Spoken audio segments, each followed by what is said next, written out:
नई नई सौगातें उत्तर प्रदेश को मिलती रहेंगी। चलिए अब आगे बढ़ते हैं। चंपत राय और अनिल मिश्रा से जुड़ी हुई बेहद बड़ी खबर आपको बता दें। राम मंदिर ट्रस्ट ने इन दोनों के ही इस्तीफे की पुष्टि कर दी है। ट्रस्ट के महासचिव चंपत राय ने इस्तीफा दे दिया है, इसकी पुष्टि हो चुकी है। कल ही लगातार ये कयास लगाए जा रहे थे कि क्या चंपत राय और अनिल मिश्रा ने इस्तीफा दिया है, तो देखिए आज राम मंदिर ट्रस्ट ने साफ कर दिया है कि इस्तीफा दे दिया है। अनिल मिश्रा ने भी और ट्रस्ट के जो सचिव थे चंपत राय, उन्होंने भी 11 जुलाई को अब राम मंदिर ट्रस्ट सदस्यों की बैठक होगी और उसके बाद इस इस्तीफे पर फैसला लिया जाएगा। तो चंपत राय जो कि राम मंदिर ट्रस्ट के महासचिव हैं और ट्रस्ट से ही जुड़े हुए अनिल मिश्रा, इनके इस्तीफे की पुष्टि हो गई है। राम मंदिर ट्रस्ट ने चंपत राय के इस्तीफे की पुष्टि कर दी है। आपको बता दें कि कल लगातार दिन भर अफवाहों का बाजार गर्म था। लगातार ये कयास लगाए जा रहे थे कि क्या अनिल मिश्रा और चंपत राय ने इस्तीफा दिया है, क्योंकि लगातार इनके ऊपर भी प्रेशर बढ़ रहा था। कई जगह से सवालों के घेरे में घिरे हुए थे अनिल मिश्रा भी और चंपत राय भी। सबसे बड़ा सवाल यही था कि क्या ट्रस्ट के महासचिव को इतनी बड़ी चोरी के बारे में कोई जानकारी नहीं थी, और यदि चोरी वाकई हो रही थी जिसका खुलासा एसआईटी ने भी किया है, तो आखिर चंपत राय चुप क्यों थे। और अब आप देखिए लगातार दबाव बना और उसके बाद चंपत राय को इस्तीफा देना पड़ा। अनिल मिश्रा ने भी इस्तीफा दिया है और इसकी पुष्टि राम मंदिर ट्रस्ट की तरफ से हो चुकी है। और अब 11 जुलाई को माना जा रहा है कि बहुत बड़ी बैठक होगी राम मंदिर ट्रस्ट के सदस्यों की और उसके बाद कई बड़े फैसले लिए जा सकते हैं। और एक और बड़ी खबर इसी से जुड़ी हुई आपको बता दें, 11 जुलाई को माना जा रहा है कि राम मंदिर ट्रस्ट का नया महासचिव भी तय हो जाएगा। क्योंकि देखिए जब यहां पर इस्तीफा हो चुका है, जब दो जो बड़े लोग थे उनका इस्तीफा हो चुका है, तो अब राम मंदिर ट्रस्ट का नया महासचिव कौन होगा, इसको लेकर के 11 जुलाई की जो बैठक होगी उसमें तय हो सकता है नया महासचिव। और राम मंदिर परिसर में सीईओ की भी नियुक्ति हो सकती है, जिसका सुझाव एसआईटी ने दिया है। एसआईटी ने साफ किया जैसे दूसरे मंदिरों में सीईओ की नियुक्ति हुई है, वैसे ही माना जा रहा है कि राम मंदिर परिसर में नियुक्ति हो सकती है सीईओ की।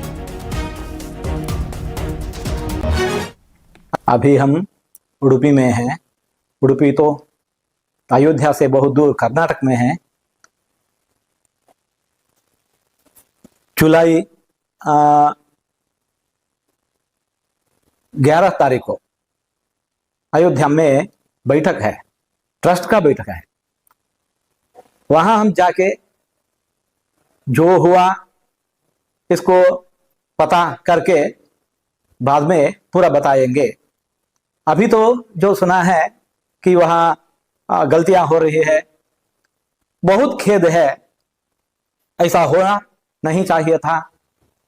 अभी तो सरकार ने एसआईटी का जांच करने का प्रयत्न कर रहा है।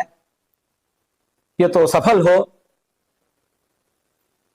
जो ही कोई गलत काम किया तो अवश्य ही इनको शिक्षा होना चाहिए। यहाँ पवित्र क्षेत्र में, श्रद्धा क्षेत्र में ऐसा नहीं होना चाहिए।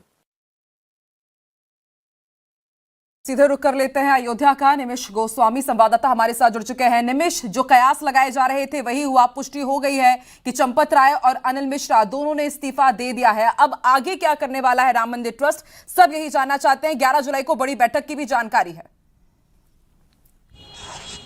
और देखिए, राम मंदिर ट्रस्ट के द्वारा 11 जुलाई को एक बड़ी बैठक आहूत की गई है। प्रत्येक 3 महीने पर राम मंदिर ट्रस्ट के सदस्यों की एक बड़ी बैठक होती है और मुख्यतः ये बैठक राम मंदिर ट्रस्ट के अध्यक्ष महंत नित गोपाल दास के आवास मणि रामदास छावनी पर होती है।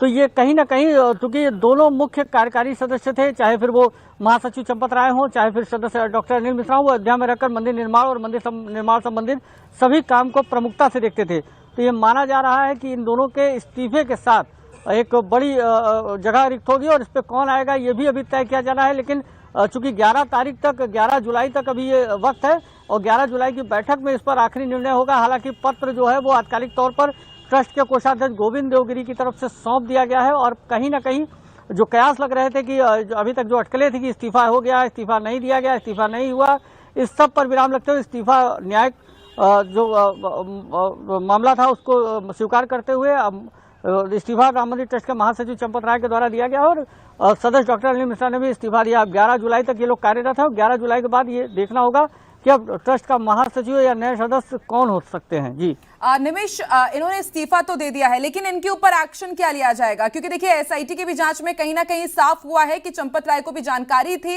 हालांकि उन्होंने पहले आकर के ये कहा था कि कुछ भी नहीं हुआ है, अयोध्या में सब कुछ ठीक है, लेकिन अब जिस तरीके से इस्तीफा हुआ है कहीं ना कहीं प्रेशर भी इनके ऊपर बनाया गया। क्योंकि हम लगातार सुन रहे हैं, तमाम साधु संत ये कह रहे हैं कि बहुत गलती हुई है, बहुत बड़ा खेद है सबको। तो अब इनके ऊपर क्या एक्शन भी लिया जाएगा? क्या कानूनी कार्रवाई भी होगी इस्तीफे के बाद?